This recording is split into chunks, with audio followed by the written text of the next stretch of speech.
Hi friends, this is Suresh. मेरे बहुत से व्यूवर ने मुझसे कमेंट में एक क्वेश्चन पूछा है कि सपोर्ट और रेजिस्टेंस क्या होता है और इन्हें चार्ट पर कैसे ड्रॉ किया जाता है। तो चलिए सीखते हैं। फ्रेंड्स, सपोर्ट मतलब कोई भी स्टॉक के लिए एक ऐसा जोन जहां से स्टॉक ने पास्ट में कम से कम 3 बार अपवर्ड रिवर्सल दिया। मतलब स्टॉक ने कई बार कोशिश की हो नीचे गिरने की, लेकिन वहां से और ज़्यादा ना गिरकर वो स्टॉक वापस ऊपर आ गया हो। इससे साफ होता है कि सपोर्ट जोन्स एक बहुत अच्छी अपॉर्चुनिटी हो सकता है खरीदने के लिए। वहीं दूसरी तरफ होता है रेजिस्टेंस, जहां से स्टॉक ने पास्ट में कम से कम 3 बार डाउनवर्ड रिवर्सल दिया हो। मतलब कई बार कोशिश करने के बाद भी स्टॉक उस जोन को ऊपर की तरफ ना तोड़ पाए हो। तो रेजिस्टेंस जोन के पास स्टॉक के आते ही हमें अपने प्रॉफिट को बुक कर लेना चाहिए और अपनी करंट पोजीशन को कम कर देना चाहिए। तो चलिए अभी हम लोग सीखते हैं कि सपोर्ट और रेजिस्टेंस जोन्स को कैसे ड्रॉ किया जाता है चार्ट पे। ये मैंने charting.com, जो एक फ्री चार्टिंग वेबसाइट है, वो मैंने ओपन की है और अभी हम लोग ड्रॉ करने की कोशिश करते हैं। अभी मैंने निफ्टी का डेली चार्ट ओपन किया हुआ है, तो ड्रॉ करने की कोशिश करते हैं। हमें क्या करना है, हमें हिस्टोरिकली जहाँ जहाँ से आपको लगता है कि स्टॉक ने रिवर्सल दिया वो पॉइंट्स को कनेक्ट करना है आपस में। तो यहाँ से ये पॉइंट और ये पॉइंट, ये 3 पॉइंट ऐसे हैं, और यहाँ पर भी कि जहाँ से हम लोग देख रहे हैं कि स्टॉक ने पास्ट में एक रिवर्सल दिया हो, तो उन पॉइंट्स को हमें ड्रॉ करना है। क्लिक करके हम लोग एक ड्रॉ कर देते हैं। एक ये लाइन, अभी ये रेजिस्टेंस लाइन हो गई निफ्टी के लिए। तो अभी क्लियरली हमें पता चल रहा है कि ये अराउंड 9000 के आसपास में हमेशा निफ्टी उसको क्रॉस ऊपर की तरफ ना करके वहाँ से एक रिवर्सल आया है हिस्टोरिकली। तो एक अच्छे प्रॉफिट बुक करने का जोन बोल सकते हैं हम लोग इसे, कि वहाँ पे हमें अपनी पोजीशन को कम कर देना चाहिए, पोजीशन को काट लेना चाहिए। दूसरा एग्जांपल देखते हैं, औरोबिंदो फार्मा। ये भी डेली चार्ट है औरोबिंदो फार्मा का, और इसमें भी सेम वे हम लोग रेजिस्टेंस लाइन ड्रॉ करेंगे। तो ये पॉइंट को और ये पॉइंट को ड्रॉ कर दिया। तो अभी ऊपर की तरफ में 900, अराउंड 900 के आसपास में, 898 के आसपास में रेजिस्टेंस हो गया स्टॉक के लिए। और नीचे की तरफ अगर देखें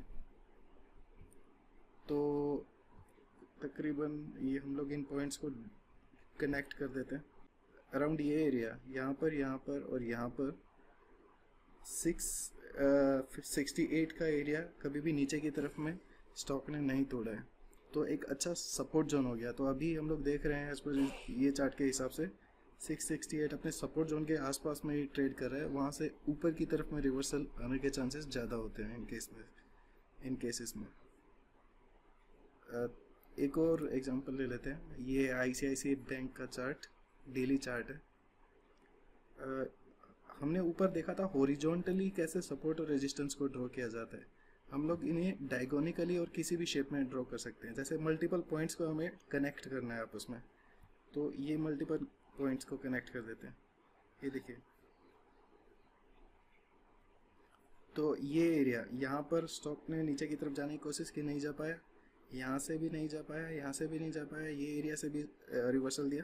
तो एक अच्छी अपवर्ड ट्रेंडिंग सपोर्ट लाइन बन गई इसके लिए, जिसका अभी रिसेंट सपोर्ट होगा 260 लेवल के पास में। तो अगर स्टॉक 260 के आसपास में आता है तो वहाँ से इसका अपवर्ड आने के चांसेस ज़्यादा हो जाएंगे। और एग्जांपल्स लेट अस सी। ये है डॉक्टर रेड्डीज़ का चार्ट। डॉक्टर रेड्डीज़ में भी सेम वे आपको सपोर्ट रेजिस्टेंस ड्रॉ करनी है, लाइंस मल्टीपल पॉइंट्स को कनेक्ट करते हुए लाइंस ड्रॉ करनी है। तो ये एरिया, तकरीबन ये एरिया देखिए, यहाँ से सपोर्ट लिया, यहाँ से सपोर्ट लिया, यहाँ से सपोर्ट लिया, अभी यहाँ पर भी सपोर्ट जोन के आसपास है। अगर ये एरिया को नीचे की तरफ में तोड़ता है तो डाउनवर्ड साइड बढ़ जाएगी। अगर यहाँ से तोड़ नहीं पाता है, कंसोलिडेट करता है, तो अपवर्ड मूवमेंट आने के चांसेस बढ़ जाएंगे स्टॉक के लिए। अभी देखते हैं मदरसन सुमी का चार्ट। मदरसन सुमी में अगर हम लोग देखें ऊपर की तरफ में, ये एरिया करीबन 353 का एरिया जहाँ पे अभी स्टॉक ट्रेड कर रहा है, उस एरिया को, ये स्टॉक को तोड़ने में काफ़ी मुश्किल पड़ी है हिस्टोरिकली। तो एक अच्छा रेजिस्टेंस है, वहाँ पे प्रॉफिट बुक कर सकते हैं या शॉर्टिंग पोजीशन क्रिएट की जा सकती है। और नीचे की तरफ देखें तो अराउंड ये एरिया, यहाँ पर और यहाँ पर ये सपोर्ट जोन बन गया 240 के आसपास में। तो अगर 353 के पास अगर ये ऊपर की तरफ ना तोड़ता है इस स्टॉक को, तो 240 की तरफ आने के चांसेस बढ़ जाएंगे। होप आपको ये वीडियो पसंद आया हो। होप ये जो डाउट्स थे हमारे अंदर, सपोर्ट रेजिस्टेंस किस तरह से ड्रॉ किया जाता है और वो होता है क्या है, वो क्लियर हुआ हो। अगर कोई भी सवाल है तो आप मुझे कमेंट में पोस्ट कर सकते हैं। अगर आपको ये वीडियो पसंद आया तो please subscribe to the channel and इस वीडियो को ज़रूर लाइक करें। Thanks a lot for watching.